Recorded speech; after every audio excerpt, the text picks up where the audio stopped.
A single email pulled her from the streets of Lagos to the glass towers of Seoul. A cold, powerful CEO hired her for one reason only, to make the woman who broke his heart jealous. It was supposed to be an act. A contract.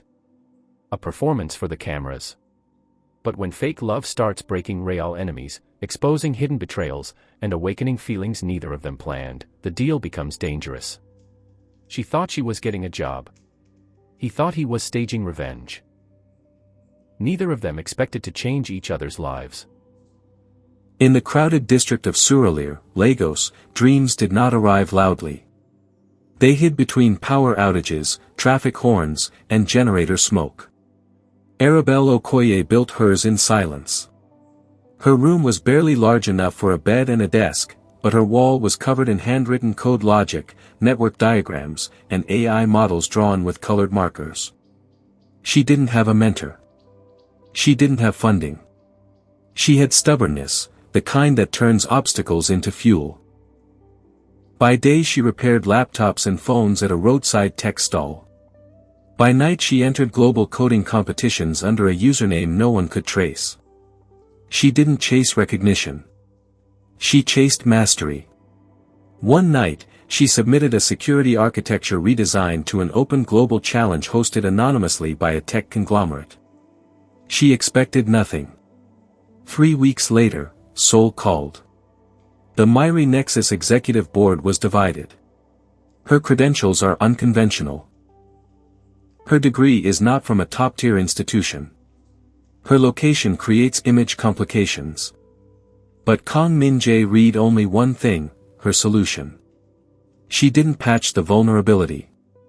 She redesigned the logic layer so the vulnerability couldn't exist. He approved her personally. No committee vote.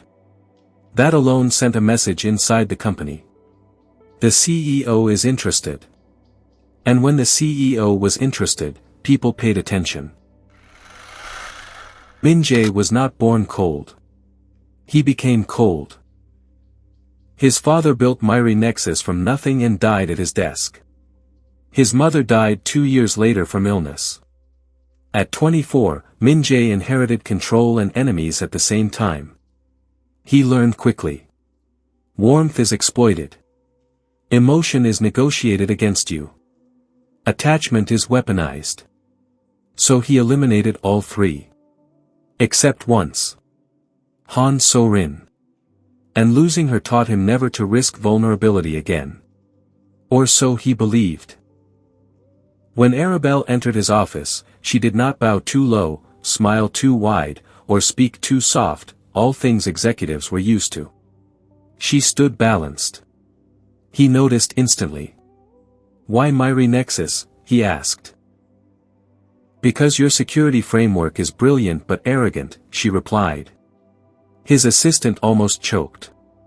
"Explain." "You defend against known threats.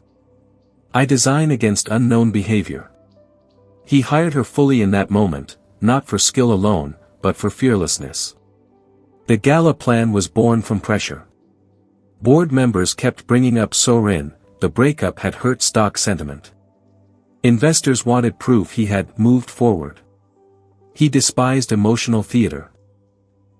But strategy is sometimes theater. Then he remembered Arabelle, intelligent, composed, unpredictable. Perfect. When he proposed the fake date arrangement, he expected negotiation. He didn't expect this reply. "I'll do it. But I don't flirt on command." "Good," he said. "Neither do I." The gala changed the trajectory. Arabelle didn't act impressed by wealth. She analyzed the room like a chessboard. She asked investors questions no one asked. She challenged a VP's cybersecurity claim. And proved him wrong with 2 sentences. Min-jae watched carefully. This wasn't an employee. This was a force. So-rin noticed too, and her jealousy wasn't romantic at first. It was intellectual. Fake couples don't usually debug AI models together at 3 a.m. They did. They argued over logic structures, drank terrible vending machine coffee, and built a new intrusion prediction engine no one had thought possible. He learned she hummed when thinking. She learned he reread messages before sending. Every time. He asked once. "Why don't you try to impress me?" She answered. "Why don't you try to relax?" Both questions stayed unanswered. A dismissed board auditor leaked the past. So-rin didn't leave Min-jae. A dismissed board auditor leaked the past. So-rin didn't leave Min-jae. She was forced out through contract leverage. The board threatened to destroy her career if she married him before a merger closed. She chose sacrifice. He chose resentment, unknowingly. When Min-jae learned the truth, something inside him broke, not loudly, but deeply. He went to Arabelle's office. "I built my anger on false data," he said. She didn't comfort him emotionally. She replied technically. "Then update the model." He laughed for the first time in weeks. Corporate rivals sensed instability. Arabelle's access credentials made her high-value leverage. They abducted her during a rideshare transfer. They didn't know she wrote the encryption on her own wearable devices. She triggered a silent exploit, turning nearby IoT cameras into a tracking mesh. Min-jae followed the data trail himself. Not with rage. With calculation. By sunrise, he owned the shell company that ordered the kidnapping. No violence. Just acquisition. "Are you okay?" he asked her quietly afterward. "Yes," she said. "Are you?" He didn't answer.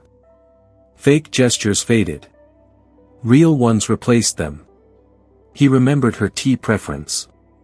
She remembered he hated elevators when stressed.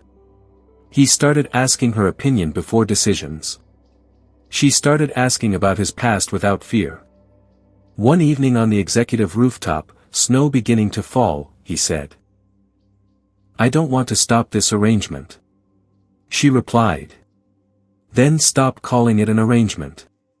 The meeting between the two women was not hostile. It was honest. He never needed jealousy, So-rin said softly. He needed courage. She turned to Arabelle. "Make sure he keeps it." There was no rivalry left. Only closure. Together, Arabelle and Min-jae built Sentinel Core, an AI that predicted cyber attacks before execution using behavioral intent modeling. Governments wanted it. Corporations feared it. It redefined digital defense. And they built it as equals. Not boss and subordinate. Partners. Global press launch. Cameras. Lights. Billions watching. Reporter. "Is it true your relationship began as a jealousy strategy?" Min-jae. "Yes." Murmurs spread. Reporter. "Then what is it now?" He turned to Arabelle, no script, no rehearsal. "My best decision." Silence. Then applause like thunder.